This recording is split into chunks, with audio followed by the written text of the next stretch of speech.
I was 18 years old when I went down to Dublin with a fistful of money and a cart full of dreams. Take your time, said my father. Stop rushing like hell and remember all's not what it seems to be. For there's fellas who'd cut you for the coat on your back or the watch that you got from your mother. So take care, my young bucko, and mind yourself well.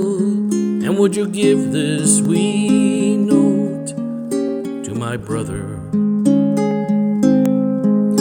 At the time, Uncle Benji was a policeman in Brooklyn, and my father, the youngest, looked after the farm till a phone call from America said send the lad over, and my old fella said sure wouldn't do any harm. For I spent my life working this dirty old ground for a few pints of porter and the smell of a pound.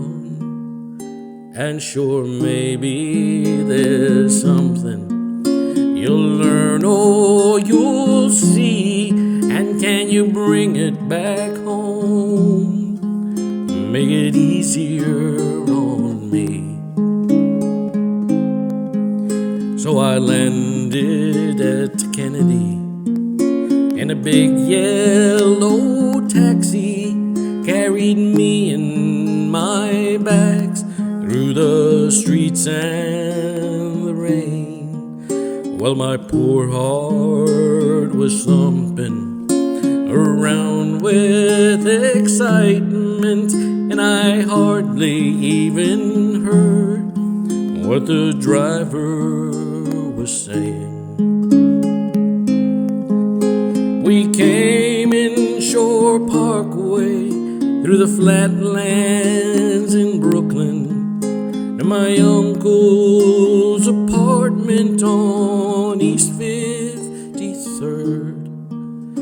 I was feeling so happy, I was humming a song, and I sang "Your Raspberry" as a bird. Well, to shorten the story, what I found out that day was Benji got shot down in an uptown foray. And while I was flying my way to New York, poor old Benji was lying in a cold city morgue. Well, I called up the old fella and told him the news. I could tell he could hardly stand up in his shoes, and he wept as he told me, go ahead with the plan, and not to forget, be a proud Irishman. So I went up to Nellie's beside Fordham Road, and I started to learn about lifting a load. But the heaviest thing that I carried that year was a bittersweet thought of my hometown so dear. I went home that December 'cause my old fella died. Had to borrow some money off a fella on the side.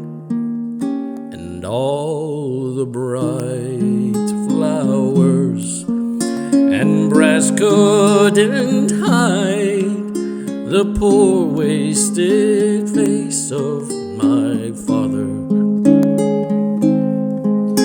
I sold up the old farmyard for what it was worth, and into my back stuck a handful of earth.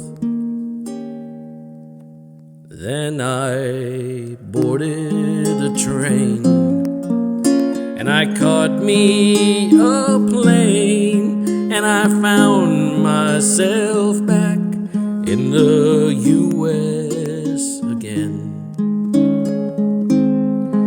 It's been 22 years since I set foot in Dublin. My kids know to use the correct knife and fork, but I'll never forget the green grass and rivers as I keep law and order on the streets of